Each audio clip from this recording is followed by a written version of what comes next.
Distinguished ladies and gentlemen, it's my pleasure to interact with you today on these few slides that I captioned, Guidelines for Courseware Development for Polytechnics. As you can see from the cover page, CCRLS refers to a consultancy outfit to which I'm a member. And then you can see the other logo of the NBTE.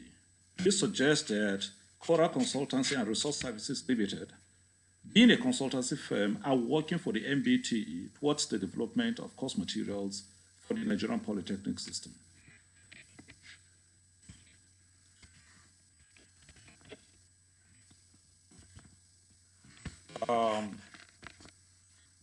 Let me take you through a little bit of background so that you can conceptualize what we're trying to do today in proper perspective.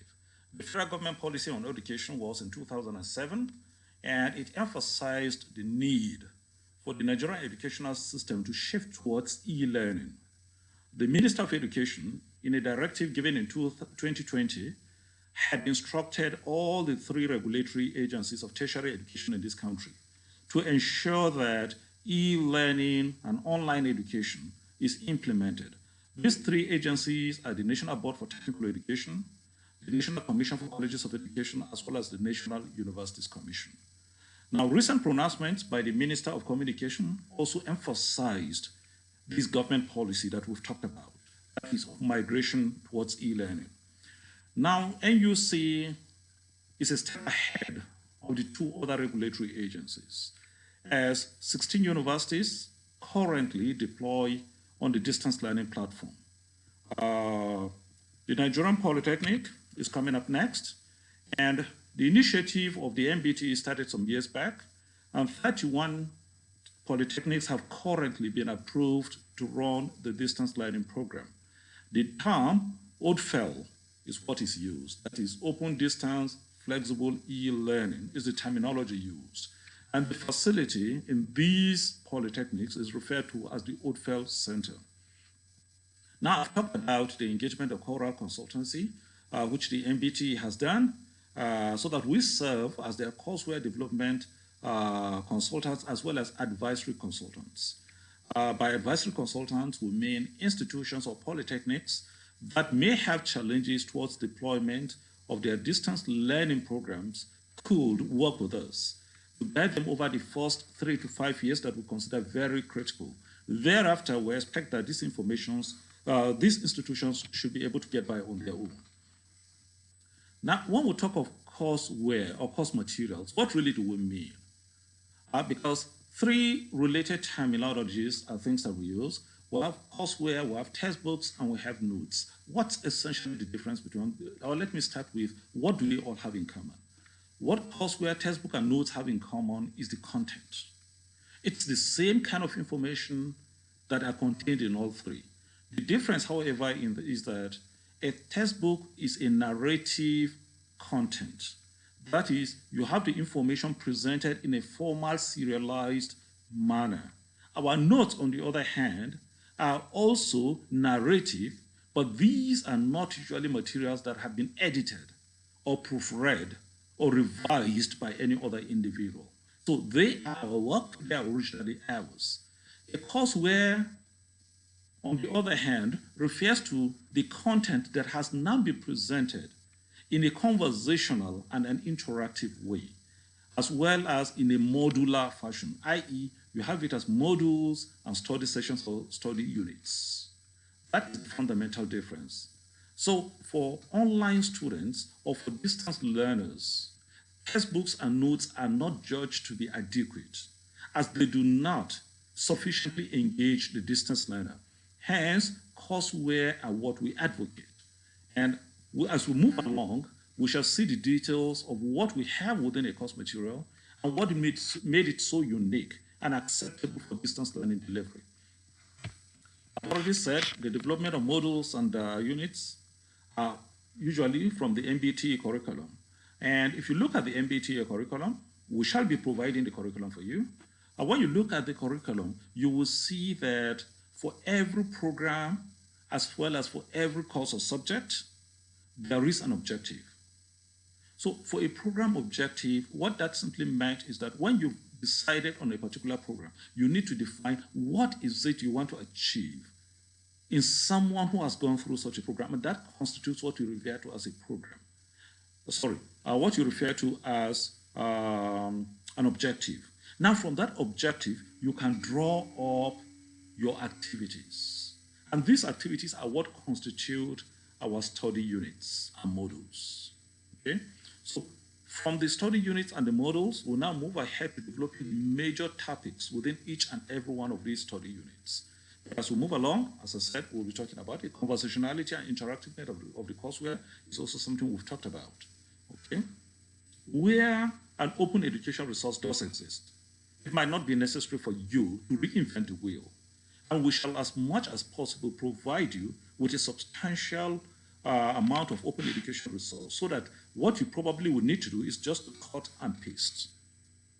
And then you can just put in a little bit of your own language to give it some originality. Topics that are taught, that is, what must be in your course material will be the topics that are within the curriculum, the topics that you know you teach your students. If there's any contemporary issue that may have emerged after the curriculum may have been developed, such issues may come in. An example is if you're writing a material on business administration, capturing the effect of COVID-19 on businesses is a contemporary issue. It is not in the curriculum, but it should come up. Okay? So if you know of important issues or topics, okay, within your own field that are not covered in the curriculum, you are welcome to add them to the course material. So you can develop additional modules, additional study sessions, so that you're able to capture these particular materials. We also expect you to look at your own notes, and your notes could be used to enrich the open educational resource. Information from journals, additional textbooks can all be used to enrich whatever it is that is already within the curriculum, as well as the OERs we are going to give you. Now, relevant videos and animations are also going to be included. When we get over to the course, the course outline and the schedule, I will indicate to you where these videos and animations should be reflected. We'll expect you to go through and find out relevant videos and animations that talk about the same topic that is being covered, and copy out the video link and simply insert it into the relevant space. We do not expect you to download the entire video. Just scan through the videos, and when you see one that appropriately captures that topic, simply cut out the link and insert the link. Students who are interested can now click on the link and then go online and watch that video. Still within the material, that is the study guide, or let me say, I ought to have started this way. The course material essentially consists of two parts. The first component is what we refer to as the study guide. The second component is where you actually have the modules. So the part that we refer to as the study guide basically introduces the topic. You have the content over there, you have the acknowledgement, you have the list of all those who are involved in putting this stuff together, a basic description of that particular course and an introduction of the course, the objectives of that particular course, the relevant study materials for that course. These are all covered under what we refer to as the study guide. So a student who is on a distance learning mode has every right to know everything about the course that he or she is participating in. And that is why in a course material, it is absolutely necessary that that information must be provided to such a student. Now, looking at the actual course material itself, usually we'll start with the cover page. And on the cover page, usually what we have is just the logo or the NBTE that indicates ownership, that it is the National Board for Technical Education that owns that particular course material. Now, after the logo, usually we'll have the title of the course, as well as the program in question. So it's likely to be NDA or HNDB or things like that. So this will be, now on page 2, you will see the acknowledgement page. A basic requirement for the use of open educational resource is the acknowledgement of that source. So where you've used a substantial amount of information from a particular source, such as the National Open University of Nigeria, the Indian National Open University, the Khan Academy, they have substantial open educational resource that is available for you to take, to use the way it is, to modify, or whatever, do whatever suits you. But it is imperative that you acknowledge that source. So on this page, you'll see the X's and the Y's and the Z's. So if you have substantially taken materials from, let's say, the National Open University, it will now read, we acknowledge the use of the courseware of the National Open University or of any other institution for that matter as the foundation education resource for developing this courseware. Reviewers of the material have been duly listed. So this is the way the acknowledgement page goes. Now the next page is usually on the course writer or the development team. Usually, when you're dealing with a course, it's not the job of one individual. You usually will have an expert that we refer to as the subject matter expert. Sometimes we have more than one expert. These are the individuals that put together the actual writer. And then we have a subject matter reviewer. Now, where we have virtually given you an OER that contains almost everything you need, you will serve as a subject matter reviewer. But where you have to substantially put in a material, you will now be a core subject matter expert. Then when you're through with your job, we'll pass it over to a language reviewer. The language reviewers will look at the grammar, they will look at the use of punctuations, they will look at the conversationality of your write-up, and they will try to make the necessary adjustments to be able to capture all of these.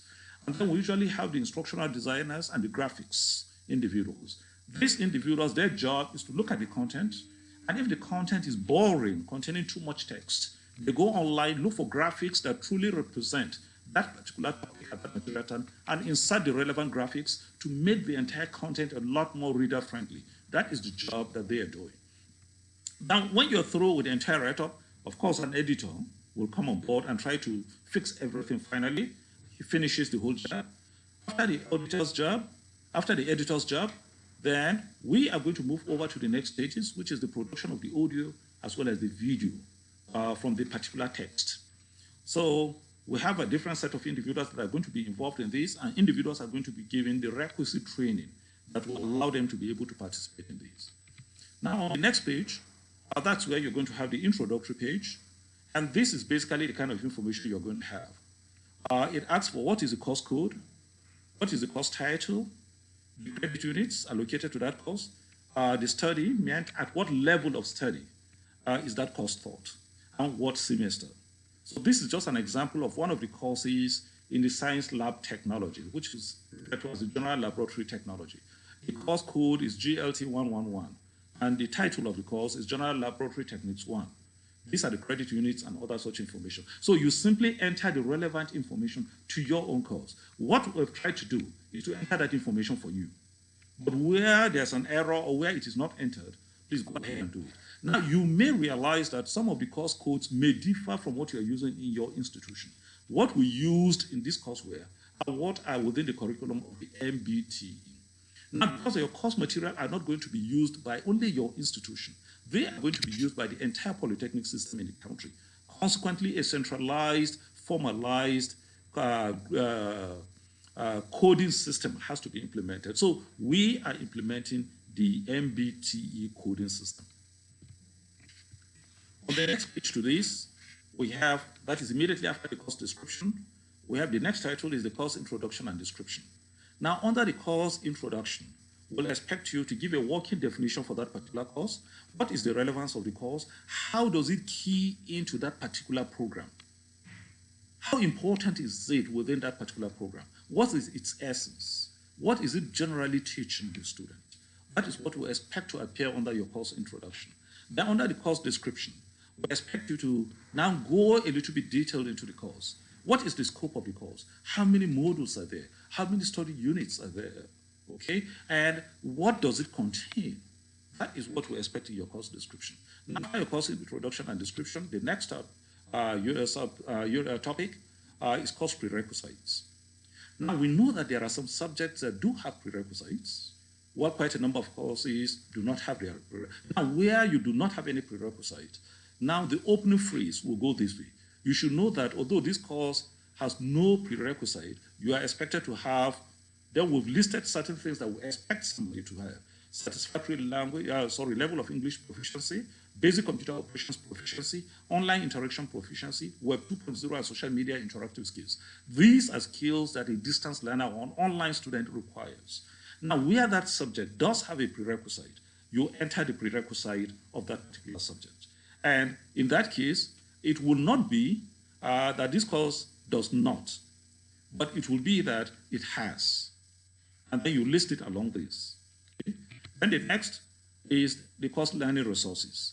When we talk of learning resources, we are referring to textbooks, journals, and any other source of material, open education resources that a student could be referred to, to access the content or to expose himself or herself a little bit more to that subject.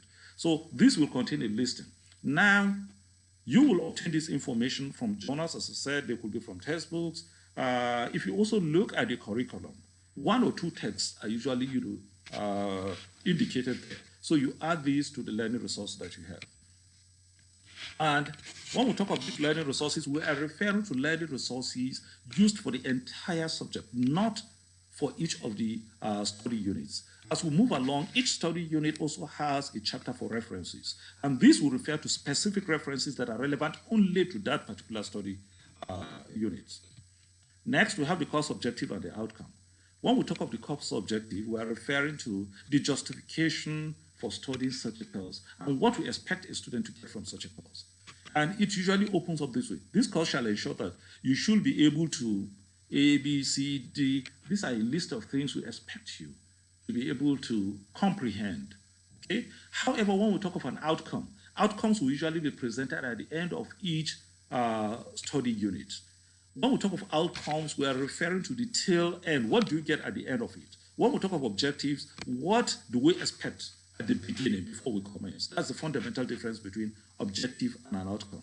Now, when we talk of objectives, they are usually non-quantifiable, okay? But outcomes are quantifiable and they are objective. Next, we have activities to meet course objectives. We have listed out some general activities here. Specifically, we said this course shall comprise of the following activities: studying the courseware, listening to the course audios, watching relevant videos, etc., etc. Now, just look at your course. If all these are relevant, you retain them. But any that is not relevant in your course, just delete it. And if there are additional activities that are required for your course, please just enhance it and make that entry. The grading criteria and scale.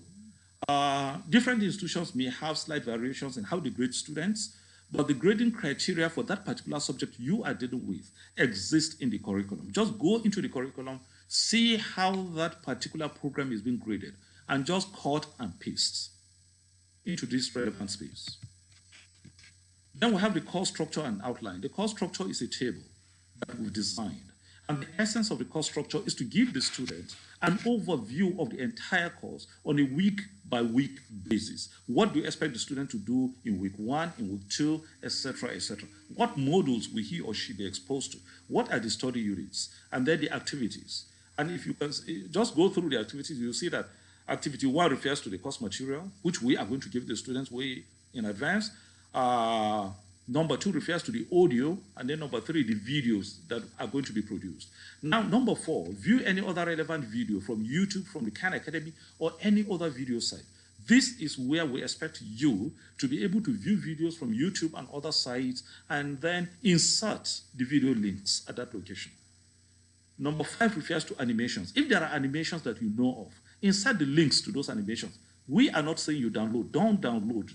All you need are the links, and then insert the links to the animations. Are there other chapters of any standard textbook that cover that same topic?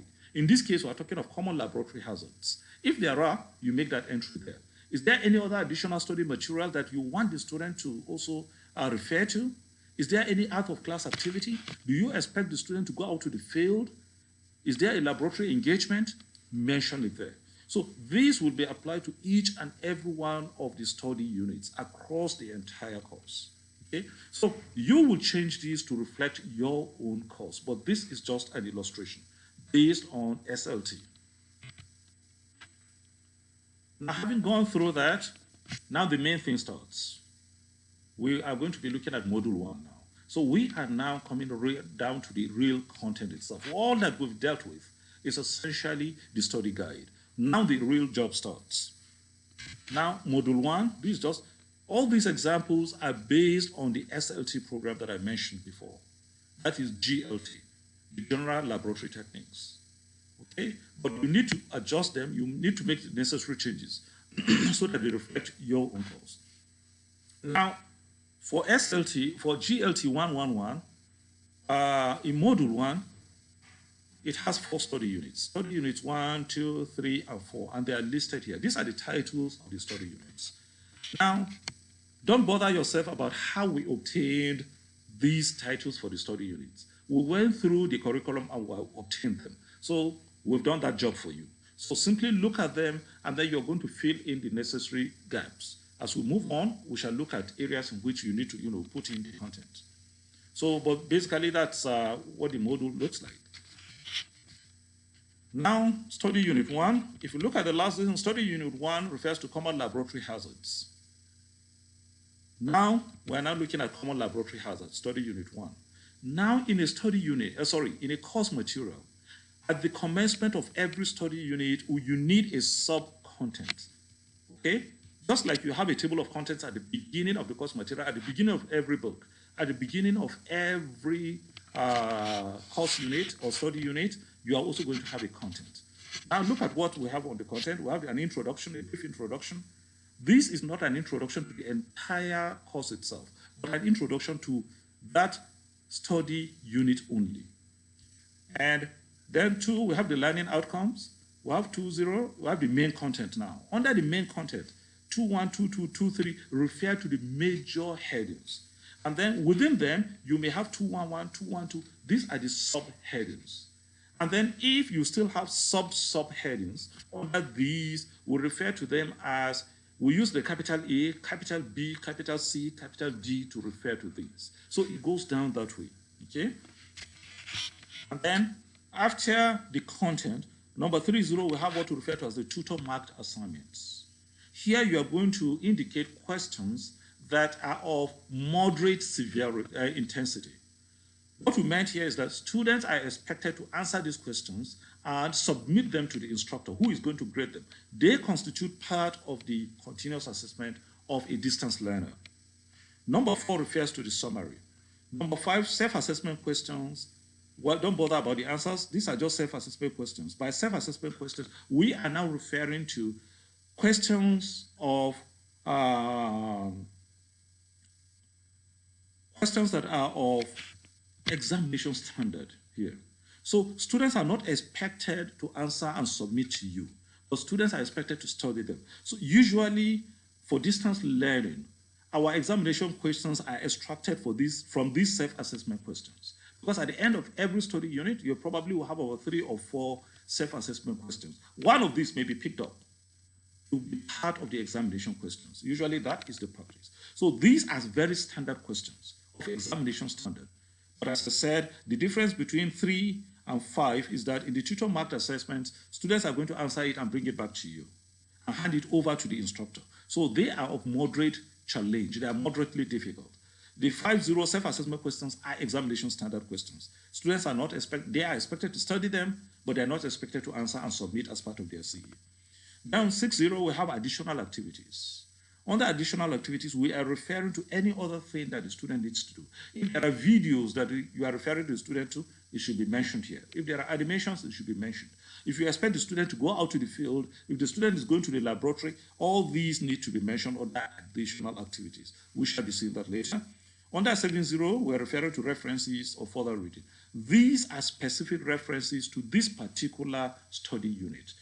Some of the references we cited under the general study materials may not be relevant here, okay?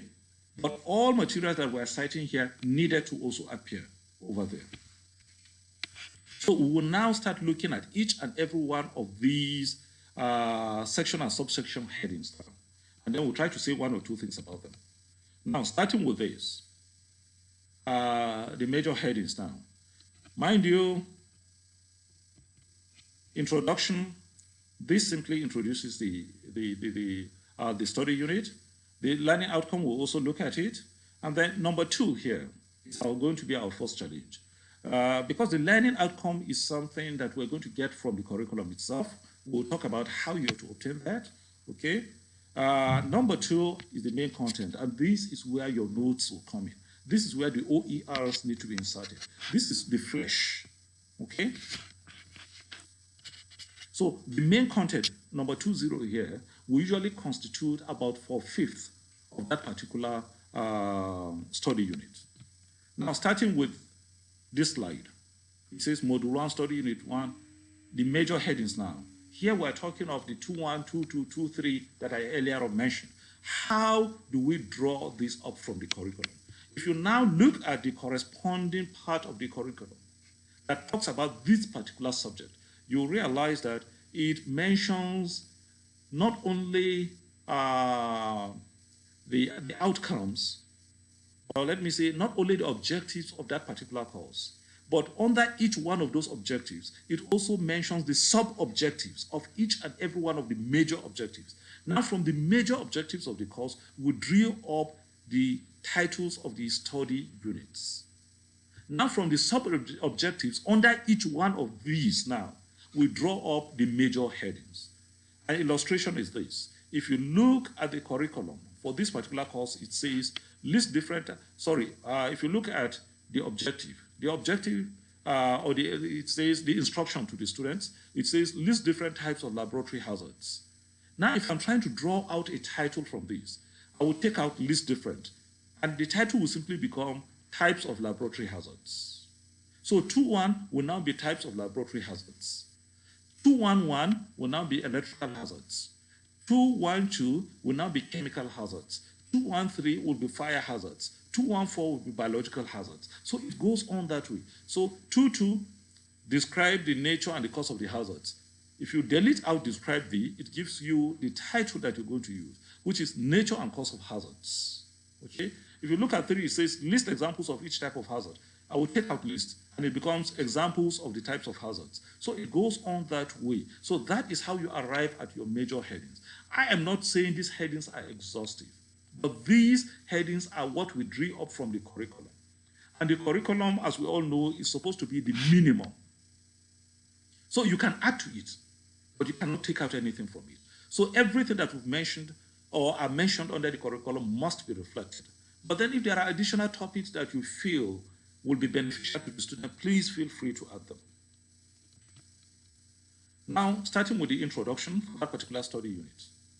Usually our introductions will start with you welcoming the students. You try to create a very conducive environment because course materials actually talk to students, they speak to students.